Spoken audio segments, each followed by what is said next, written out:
अस्सलाम वालेकुम जी। जैसे कि हमने एक सॉलिड के बारे में पढ़ा था जिसके अंदर हमने उसके डिफरेंट टाइप्स को भी डिस्कस किया था। उसके अंदर हमने क्रिस्टलाइन सॉलिड भी पढ़ा, अमोर्फस सॉलिड भी पढ़ा। आज हम क्रिस्टलाइन सॉलिड की जो उनसे प्रॉपर्टीज देखने जा रहे हैं। क्रिस्टलाइन सॉलिड जो हमारे पास होते हैं, क्रिस्टलाइन सॉलिड की हम प्रॉपर्टीज पर डिस्कस करने जा रहे हैं, जो हमारा आज का लेक्चर है। इसमें आपने समझना है कि क्रिस्टलाइन सॉलिड जो होते हैं उनके अंदर कौन कौन सी खसूसियात पाई जाती हैं, हमने इस चीज़ को देखना है। तो सबसे पहले अगर मैं बात करूं तो इसकी ज्योमेट्री की बात आ जाती है। तो अगर इसकी ज्योमेट्री की बात करें तो हमारे पास पहली बनती है जी ज्योमेट्रिकल शेप। तो मैंने आपको बताया था कि इसकी एक इनकी फिक्स शेप होती है जिसको हम कहते थे 3 डायमेंशनल शेप होती है इनकी। अब इनके दरमियान में एक्सिस भी पाए जाते हैं। एक्सिस की अगर बात करूं तो एक्स एक्सिस भी होता है, वाई एक्सिस भी होता है इनके दरमियान। उसके बाद इनके दरमियान जी एक्सिस भी पाया जाता है। तो इसकी 3 डायमेंशनल शेप बनती है आपके पास। अगर मैं देखूं तो एक्स एक्सिस, वाई एक्सिस और ये मेरे पास जी एक्सिस। तो इसका मतलब जो हमारे पास क्रिस्टलाइन सॉलिड होते हैं उनकी पहली प्रॉपर्टीज होगी कि उनकी एक ज्योमेट्रिकल शेप होती है, एक मखसूस शेप होती है जो चेंज नहीं होती। ये हमने पहली शर्त यही बताई थी क्रिस्टलाइन सॉलिड की। तो इसी शर्त पर ये पूरा उतरते हुए हमने देखा कि इसके अंदर डिफरेंट एक्सिस भी पाए जाते हैं और डिफरेंट इनके दरमियान में हमारे पास एंगल्स भी पाए जाएंगे। जब इनके दरमियान में एक्सिस पाए जाएंगे तो जाहिर बात है यहाँ पे एंगल भी कुछ बनेंगे।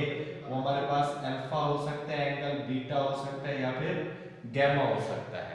तो डिफरेंट इनके हमारे पास शेप बनती है। और इनके जो हमारे पास एटम्स, आयंस और मॉलिक्यूल होते हैं वो हमने बताया था कि एक ऑर्डरली अरेंजमेंट में होती है। मतलब उनका एक मखसूस आपके पास एंगल होता है और एक मखसूस 3 डायमेंशनल शेप होती है। अगर दूसरी हम प्रॉपर्टीज की बात करें तो वो आ जाती है हमारे पास मेल्टिंग पॉइंट। तो इनका मेल्टिंग पॉइंट शार्प होता है। शार्प मेल्टिंग पॉइंट हम उसे कहते हैं। अगर आप दो किस्म के मेल्टिंग पॉइंट हैं, जैसे कि हम अगर एक समझाऊं आपको तो वो ये है कि हम किसी चीज़ को मेल्ट करना जब स्टार्ट करते हैं, मतलब सॉलिड से लिक्विड में जब उसे चेंज करते हैं तो उसमें होता ऐसे है कि हमारे पास वो ऐसा ऐसा से मेल्ट होना शुरू हो जाता है। जैसे बर्फ की आप ले लें, आइस हो गई, जैसे वो पिघलती है आप देखते हैं ऐसा ऐसा पिघल रही होती है, लिक्विड बन रहा होता है सॉलिड से, सारी लिक्विड में कुछ देर बाद चेंज हो जाती है। ये तो हो गया एक। लेकिन इस शार्प मेल्टिंग पॉइंट हम उसे कहेंगे कि जैसे ही टेम्परेचर आएगा सॉलिड से यकदम जो चीज जो है वो लिक्विड में चेंज हो जाए तो उसे आप कहते हैं शार्प मेल्टिंग पॉइंट। कि थोड़ी थोड़ी मेल्ट नहीं हुई, डायरेक्ट सॉलिड से लिक्विड में जब उसका टेम्परेचर आया फौरन ही वो चेंज हो गई लिक्विड में, तो उसे आप कहते हैं शार्प मेल्टिंग पॉइंट। के फौरन ही सॉलिड से लिक्विड में चेंज हो जाना। एक ये होता है। दूसरा मेल्टिंग पॉइंट ये होता है कि स्लो स्लो जो सा चीज मेल्ट हो रही होती है और फिर लिक्विड में चेंज होती है। और एक ऐसा होता है टेम्परेचर जिसके ऊपर डायरेक्ट जो सा है वो टेम्परेचर आने पे चीज जो है हमारी सॉलिड से लिक्विड में चेंज हो जाए, तो इसका जो हमारे पास मेल्टिंग पॉइंट होता है वो शार्प होता है। शार्प मेल्टिंग पॉइंट हम कह सकते हैं। तीसरी अगर हम उसकी बात करें तो वो आ जाती है क्लीवेज प्लेन। क्लीवेज प्लेन के अंदर आ जाता है जी, आपने कोई भी आपके पास क्रिस्टल है फॉर एग्जांपल, तो आपने उसको अगर ब्रेक डाउन कर दिया, उसको तोड़ दिया, फॉर एग्जांपल मैंने यहां से इसको ब्रेक डाउन कर दिया इसकी, तो ये दो बराबर हिस्सों में चेंज हो जाएगा, इंक्लाइन होंगे। ये दोनों एक दूसरे से सेम होंगे और एक दूसरे के ऊपर अगर रखें तो बिल्कुल एक ही साइज के होंगे। तो इसे हम कहते हैं क्लीवेज प्लेन। तो जो क्रिस्टलाइन सॉलिड होते हैं जब हम उनको ब्रेक करते हैं तो उनको ब्रेक करने के बाद हमारे पास उसको हम कहते हैं क्लीवेज। और ये एक दूसरे के इंक्लाइंड होते हैं और वेरीज करते हैं from one form to other. मतलब एक सॉलिड के लिए अगर ये है तो दूसरा कोई सॉलिड लूंगा तो उसके लिए कोई और शेप होगी इसकी। अभी समझ, कोई और शेप हो सकती है, ब्रेक डाउन किसी और तरीके से हो सकती है, लाजमी नहीं इस तरीके से हो सकता है हमारे पास ब्रेक डाउन यूं हो जाए, वाई एक्सिस पे हो जाए, हो सकता है एक्स एक्सिस पे हो जाए, हो सकता है जी एक्सिस पे, कहीं से भी ये हो सकती है, सेंटर में से भी हो सकती है। तो break down of crystalline solid को असल में आप कह रहे हैं क्लीवेज प्लेन, कि वो अपने प्लेन से उसको अगर ब्रेक डाउन करते हैं। इसके बाद अगर फोर्थ हम एप्लीकेशन या कैरेक्टरिस्टिक्स की बात करें तो वो हमारे पास आ जाती है एनआइसोट्रोपी। एनआइसोट्रोपी हमारे पास क्या होती है? एनआइसोट्रोपी असल में हमारे पास, हमने आइसोट्रोपी को भी डिस्कस किया था, ये एनआइसोट्रोपी मतलब कि ये फिजिकल प्रॉपर्टीज इसकी चेंज होती रहती हैं। वो हमारे पास सॉलिड या वो क्रिस्टलाइन सॉलिड जिनकी फिजिकल प्रॉपर्टीज जो है वो चेंज हों, लाइक आपके पास जैसे डेंसिटी हो गई, हो सकता है आपका रिफ्रैक्टिव इंडेक्स हो गया, रिफ्रैक्टिव इंडेक्स हो गया, इसके अलावा कई फिजिकल प्रॉपर्टीज हो सकती है, मेल्टिंग पॉइंट हो गया, बॉइलिंग पॉइंट। अगर क्रिस्टलाइन सॉलिड का चेंज हो रहा हो तो ये एक प्रॉपर्टीज है जिस प्रॉपर्टी को हम कहते हैं एनआइसोट्रोपी।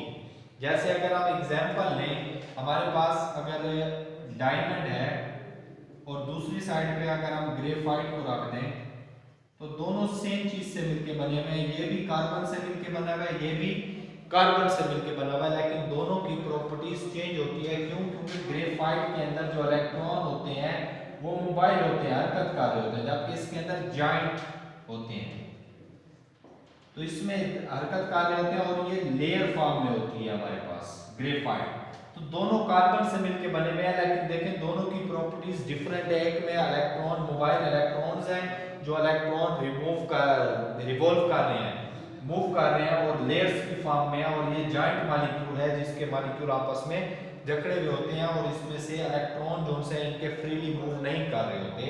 तो ये आपके पास एक एनिसोट्रोपिक प्रॉपर्टी है कि इसके ऊपर बॉइलिंग पॉइंट भी असरअंदाज हो रहा होता है, इसके अंदर रिफ्रैक्टिव इंडेक्स भी असरअंदाज होता है, इलेक्ट्रिकल कंडक्शन भी हम इसकी देखते हैं कि इलेक्ट्रिकल कंडक्शन कौन शो कर रहा है, जिसके पास फ्री इलेक्ट्रॉन होंगे वो शो करेगा, ये आपके पास इलेक्ट्रिकल कंडक्शन शो कर रहा है, जबकि ये नहीं कर रहा। तो आप कह सकते हैं कि ये क्रिस्टलाइन की एनिसोट्रोपिक प्रॉपर्टी है। इसके बाद अगर आप मजीद अगली प्रॉपर्टीज की बात करें तो वो हमारे पास आ जाती हैं जी 4 के बाद नंबर 5 पे सिमेट्री। 5 आ जाती है जी हमारे पास सिमेट्री।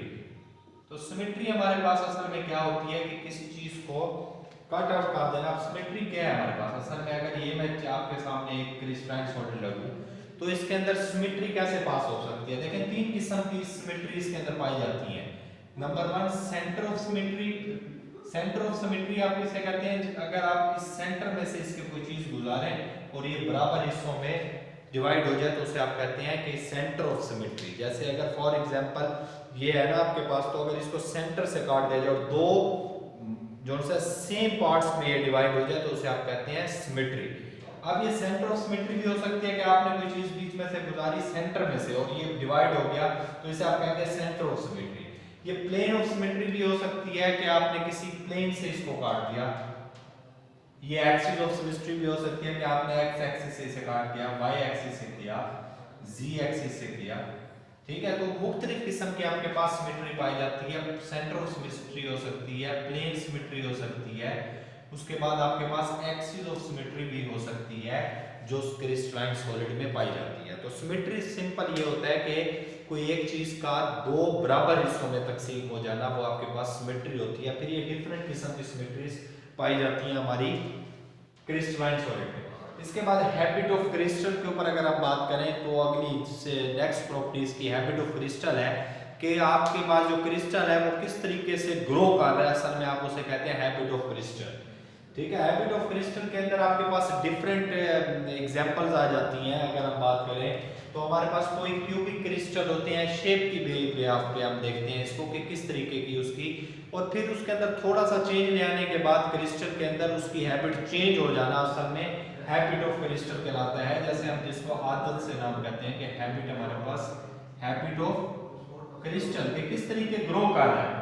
अगर इसकी फॉर एग्जांपल कोई आपके पास ऐसा कंपाउंड है जो क्यूबिक फॉर्म में दे रहा है, वही कंपाउंड किसी और स्ट्रक्चर में चेंज हो जाता है जब आप उसमें कोई चीज ऐड करते हैं, तो इसका मतलब आपके पास क्या हो गया, हैबिट ऑफ क्रिस्टल, मतलब क्रिस्टल की ग्रो हो रही है जिसकी वजह से वो अपनी प्रॉपर्टीज चेंज कर रहे हैं।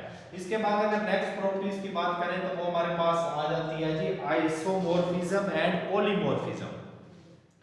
आइसोमॉर्फिज्म हमारे पास क्या होता है? आइसो मीन होता है सेम, मॉर्फिज्म मीन क्या होगा जी हमारे पास शेप, जिसकी शेप सेम हो, मतलब डिफरेंट कंपाउंड्स अगर आपको सेम शेप दें तो आप उसे कहते हैं आइसोमॉर्फिज्म। और अगर पॉलीमॉर्फिज्म इससे अगली है हमारे पास जिसको हमने आज डिस्कस करना है, तो पॉलीमॉर्फिज्म हमारे पास क्या है जी, डिफरेंट आपके पास अगर शेप दे, पॉली मीन मैनी, तो मैंने अगर आपके पास शेप आ रही हो, काफी किस्म की शेप अगर आपको दे, एक कंपाउंड या एक से ज्यादा कंपाउंड आपको दो या तीन आपके पास शेप शो करे, तो आप उसे कहते हैं पॉलीमॉर्फिज्म। अगर एक कंपाउंड एक जैसी दो या दो से ज्यादा कंपाउंड एक जैसी शेप रख रहे हो, तो उसे आप कहते हैं आइसोमॉर्फिज्म। और अगर एक ऐसा कंपाउंड जो एक से ज्यादा शेप रखता हो, उसे आप कहते हैं पॉलीमॉर्फिज्म। अब इसको हम एक्सप्लेन करते हैं अपनी थ्योरी के अंदर कि हमने इसको किस तरीके से, अगर ये लॉन्ग क्वेश्चन या इसमें से शॉर्ट बनते हैं, उनको हमने किस तरीके एक्सप्लेन करना है। अच्छा जी, जिस तरीके हमने प्रॉपर्टीज को देखा, अब हम इसके देखते हैं कि हमने किस तरीके से इसको, अगर हमारे पास पेपर पॉइंट ऑफ व्यू से हमारे पास क्वेश्चन आता है तो उसे हमने किस तरीके का करना है। तो पहली प्रॉपर्टीज है ज्योमेट्रिकल शेप। तो ये मैं आपको बता चुका हूं कि all crystal solid have a definite discriminative geometrical shape होती है इनकी due to definite and orderly arrangement, क्योंकि हमने बताया था इसके एटम, आयंस और मॉलिक्यूल एक ऑर्डरली अरेंजमेंट में होते हैं, इसलिए इनकी डेफिनेट शेप होती है, इनके एटम, आयंस और मॉलिक्यूल अरेंजमेंट फॉर्म में होते हैं, इन थ्री डायमेंशनल स्पेसेस में मौजूद होते हैं, जो मैंने आपको शो करके दिखाई थी कि एक्स एक्सिस पे भी हो सकते हैं, वाई एक्सिस पे भी हो सकते हैं, जी एक्सिस पे भी हो सकते हैं। और इंटरसेक्ट अगर हम इनके दरमियान में एंगल शो करें तो ये बताया गया है कि इंटरफेशियल एंगल, इनका एंगल भी होता है इन विच सरफेस इंटरसेक्ट, जहां से इसकी सरफेस को इंटरसेक्ट किया जा सकता है। तो दूसरी प्रॉपर्टीज हमारे पास आ गई मेल्टिंग पॉइंट। तो हमने बताया क्रिस्टलाइन सॉलिड जितने होते हैं उनका शार्प मेल्टिंग पॉइंट होता है, मतलब कि जब इनका मेल्ट करने का पॉइंट आता है उस टेंपरेचर पे ये डायरेक्ट सॉलिड से लिक्विड में चेंज हो जाते हैं।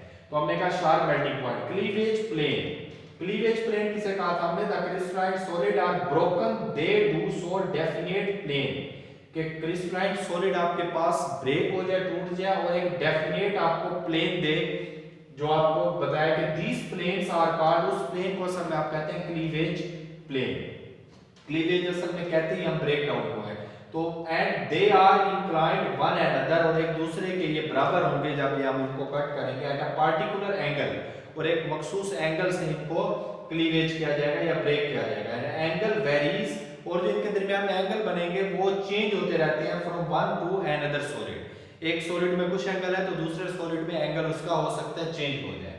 तो फोर्थ प्रॉपर्टी है anisotropy. Some crystal show variation in physical properties. अब हमने इस एनिसोट्रोपिक में बात की थी कि फिजिकल प्रॉपर्टीज जो है वो क्रिस्टलाइन सॉलिड की चेंज होती हैं। तो हम इसमें बता रहे हैं कि वेरिएशन आती है फिजिकल प्रॉपर्टीज में डिपेंडिंग अपॉन देयर डायरेक्शन, जो किस पे डिपेंड करती हैं? डायरेक्शन पे, कि उसकी डायरेक्शन क्या है हमारे पास। Such properties are called anisotropic property, और इस फिनोमेना को, इस प्रोसेस को हम कहते हैं एनिसोट्रोपी। ठीक हो गया। इसके अंदर अब हमारे पास फिजिकल प्रॉपर्टीज हो सकता है boiling point, melting point, density हो सकती है, उसके बाद इलेक्ट्रिकल कंडक्शन हो सकती है, डायफ्रैक्शन हो सकती है, कि क्या चेंज हो रहा है। तो इनमें चेंज आने से जो इसके अंदर आपके क्रिस्टल में चेंज आएगा, असल में आप उसे एनिसोट्रोपी कहते हैं। एग्जांपल है हमारे पास कि electrical conduction of graphite is greater in one direction than another.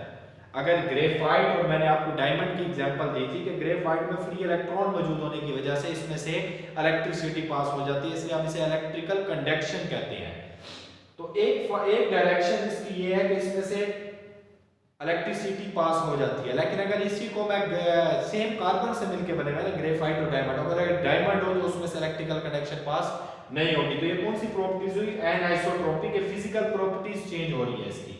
The electron of graphite is mobile, mobile का मतलब मूव कर रहे होते हैं, जो ग्रेफाइट के इलेक्ट्रॉन होते हैं। Electrical conduction are parallel to layer, और इसकी जो लेयर्स होती हैं उनमें से इलेक्ट्रिकल कंडक्टेंस पास हो जाती हैं। ये हमारे पास चार प्रॉपर्टीज हो गई। नेक्स्ट देखते हैं जी। अब हम जी नेक्स्ट अगर हम बात करें अपनी प्रॉपर्टीज की, तो फिफ्थ प्रॉपर्टी हमारे पास जो क्रिस्टलाइन सॉलिड की है वो है सिमेट्री। सिमेट्री कैसे कहते हैं? The repetition of faces, angles and edges. अब जो फेसिस हो गया, इसके एंगल जो इनके दरमियान में बन रहे हैं, और जो एजेस हो गए, when a crystal is rotated bye 360 degree along its axis, अगर उसको 360 डिग्री पे उसी के एक्सिस पे रोटेट करा दिया जाए तो आप उसे कहते हैं इट्स कॉल्ड सिमेट्री। अब वेरियस टाइप ऑफ सिमेट्री जो है वो क्रिस्टल के अंदर पाई जाती है। लाइक मैंने आपको बताया सेंटर ऑफ सिमेट्री भी हो सकती है, प्लेन सिमेट्री भी आपके पास हो सकती है, और एक्सिस ऑफ सिमेट्री भी हो सकती है। ये मैं आपको बता चुका हूं। सेंटर ऑफ सिमेट्री कब कहेंगे?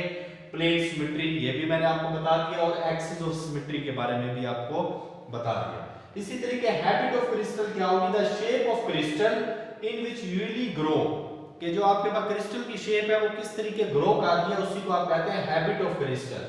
तो crystal are usually obtained by cooling the saturated solution, ये आपके पास ज्यादातर जो पाए जाते हैं वो हम सैचुरेटेड सॉल्यूशन हमारे पास होता है जिसे हम कूल करते हैं तो हमारे पास क्रिस्टल बनते हैं।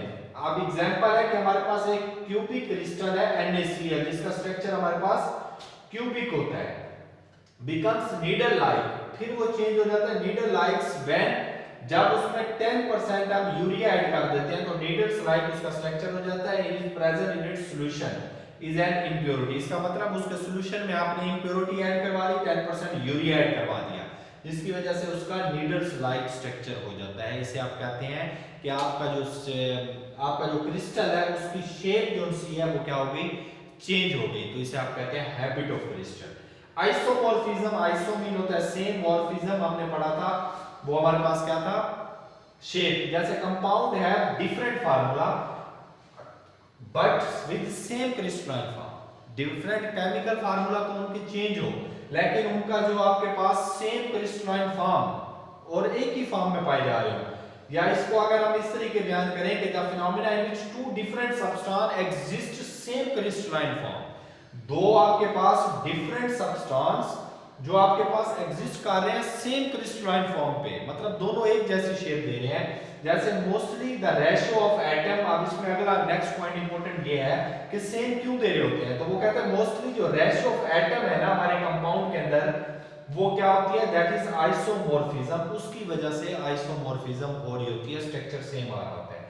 जैसे अगर हम सोडियम नाइट्रेट की बात करें या पोटेशियम नाइट्रेट की बात करें तो इनका स्ट्रक्चर दोनों का एक जैसा होता है, रोम्बोहेड्रल, या एक स्ट्रक्चर है जिसको हम नेक्स्ट लेक्चर में पढ़ेंगे।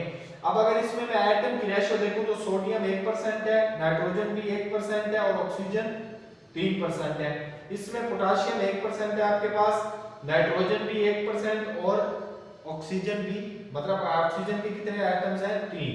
तो आपने देखा सोडियम का भी एक एटम है, नाइट्रोजन का भी 3 ऑक्सीजन के, पोटेशियम का एक, नाइट्रोजन का एक और ऑक्सीजन का 3, इसका मतलब इनकी रेशियो अगर देखें आप तो सेम है।